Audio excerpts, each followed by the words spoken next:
Hey guys, this is Dave from Moggy's Fitness Training. We're now into part 4 of the Kettlebell Snatch tutorial video. Now we're going to talk about breathing.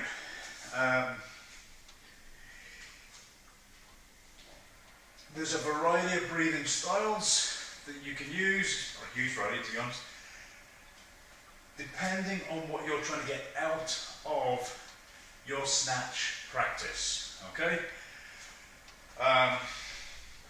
I deal with all areas of the spectrum, okay?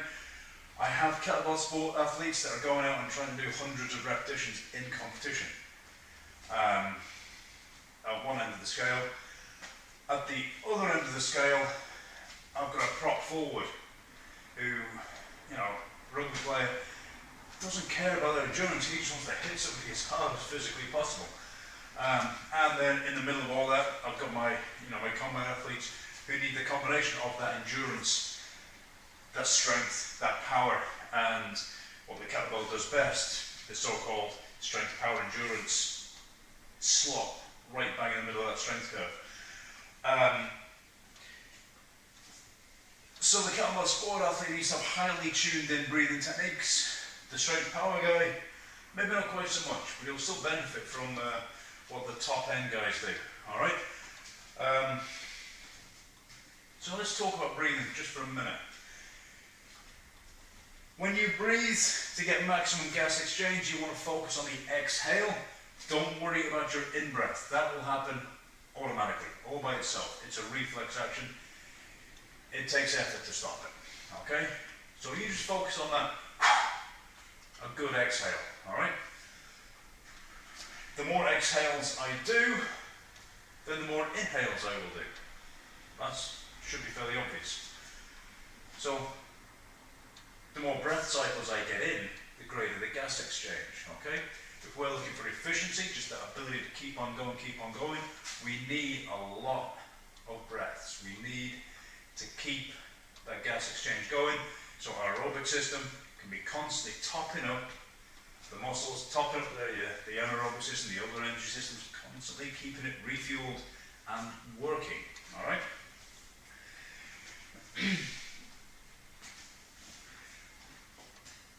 We're going to use a minimum, regardless of the style of snatch you're doing, minimum of 2 breaths per snatch cycle. Okay? We're going to take this up through 3 breaths into 4 breaths. If you can get to 4 breaths one, you're doing alright. Alright? That changed my game when I was competing. We're going to snatch at the back swing. Exhale on the back swing, exhale on the lockout. Okay, so first breath. So we drop it. Okay, so that's a minimum. Okay, the exhale happens at the point of impact.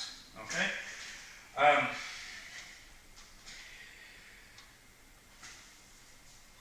We should probably talk about the swing for a moment.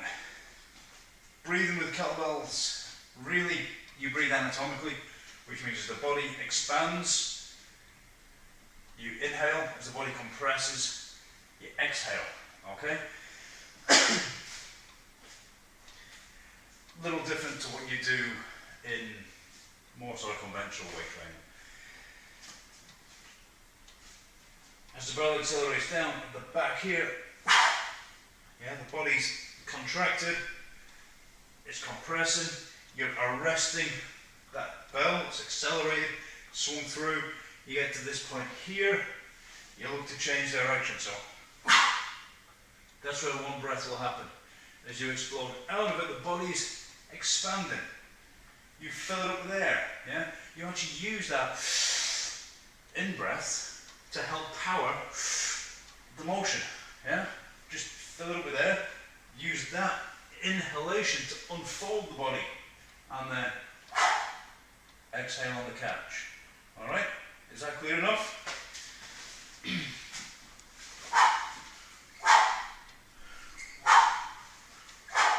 Okay, now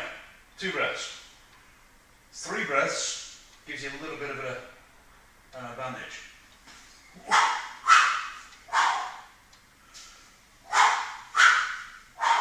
You've got 2 breaths on the way up, 1 at the top of the swing phase, 1 at lockout, and the 3rd breath comes at the bottom of the back swing.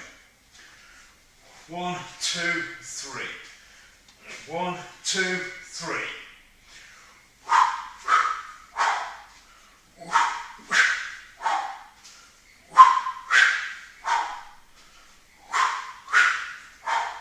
Okay.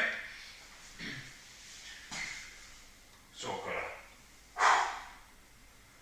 I'll naturally inhale here. That's as far as the swing's going to take me. The rest I add in that shoulder pull that we discussed about in the previous video, and then exhale and lock out. The final stage. This takes a lot of practice.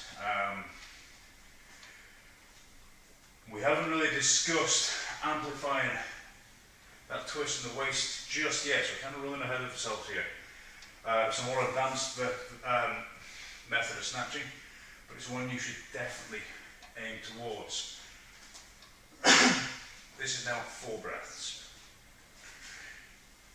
1 at the back, 1 at the top of the swing, so that hasn't changed. The next one is going to come as you reef that back, and then the final one will be at lockout. Okay? This is what they call, is the swing or the pendulum. That'll finish here. This is the acceleration. Then, as the bell comes around, you undermine the bell and finish with a lockout. These are the various stages of the snatch. So if I break it down, we'll do each breath in sequence. So we've got the breath on the back swing and the breath on the top of the swing. They will be like this. If we add the acceleration phase into that, we add an extra breath. So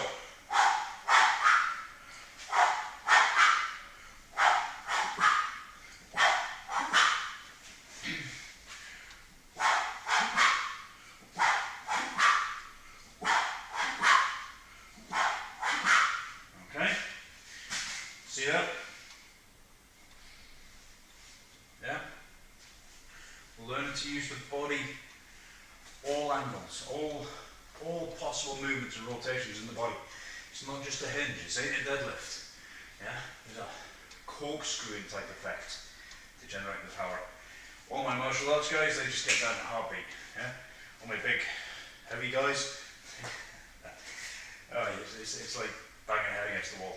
Yeah, the fighters, they just get it. Yeah? So, there's your 3rd breath there, and your last breath's on lockout. So we'll do a full few cycles. You get an idea of what's going on.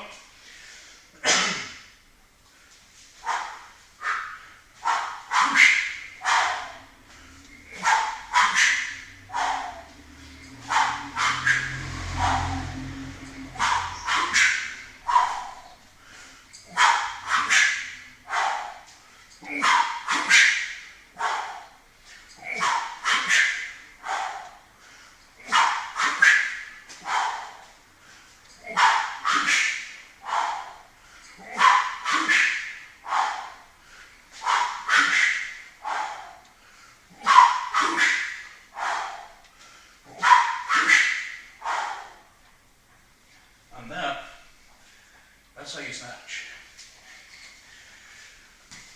From there on in, there's lots of fine tuning, fine tweaks you can make with it, but essentially, that's how you snatch. And try and use the 3 or 4 breath method. Most people are most comfortable with the 3 breath. The 3 breath method, that's what I use, and you'll see it on the coming videos. That's what I use when I'm snatching a pair of kettlebells or when I'm snatching heavy kettlebells. If that's a 24, I use the same breathing pattern when I'm snatching a 44. Okay? This is Dave from Monty's Fitness Training. Thanks for watching.